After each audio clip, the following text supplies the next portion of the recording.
We started by coming together to begin our research.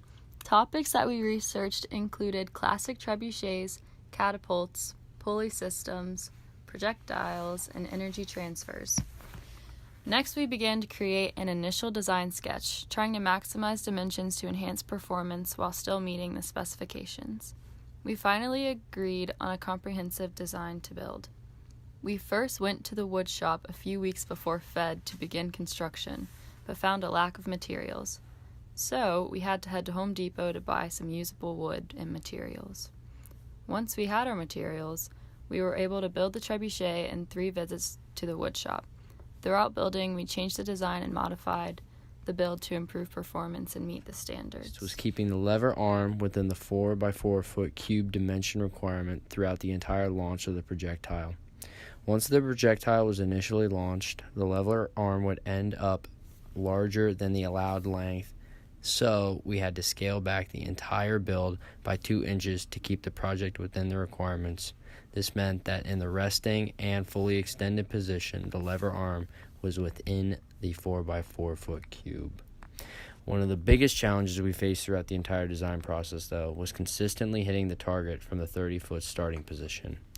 For most of the time, the launcher consistently shot 16 to 18 feet, so we modified the energy transfer system multiple times to find the optimal combination of metal springs, rubber bands, and the 5-pound weight.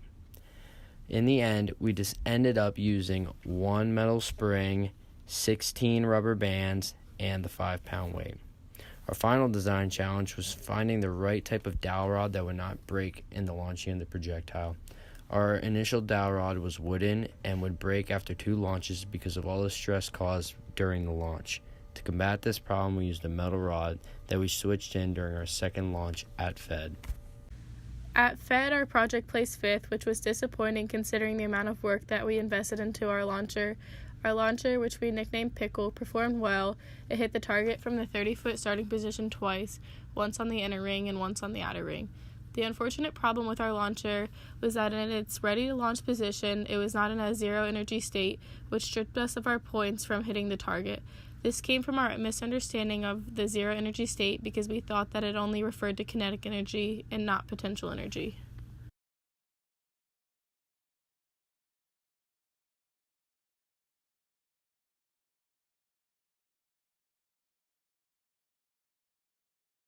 This was our first launch at FEDD. In this launch, our projectile went too far, even from the 30-foot line, so we moved our launcher back for the next 2. This is also the launch that broke our wooden rod, so we switched it out for the metal rod for the next 2 launches.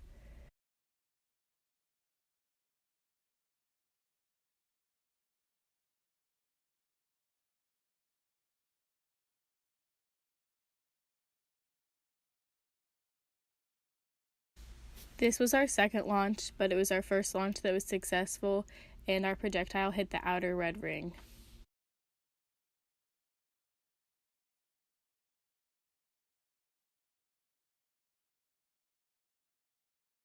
This was our third launch, and in this launch our projectile hit the inner red ring. If we had another attempt at building a projectile launcher, we would first start the actual build of the project. Earlier, we started the project with a reasonable amount of time to assemble the launcher, but we had to rush to finish the project. By starting a week or 2 earlier, we would not have had to cram at the last minute. We would also have asked our professor if our project met the design specifications each time we made adjustments.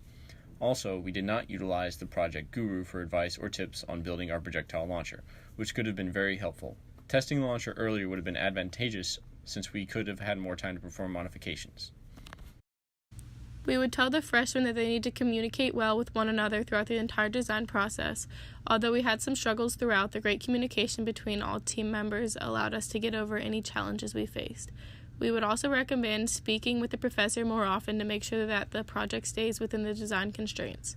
Finally, we would want the freshmen to remember that FEDD is about having fun through a project that is getting them ready for the journey to becoming an engineer.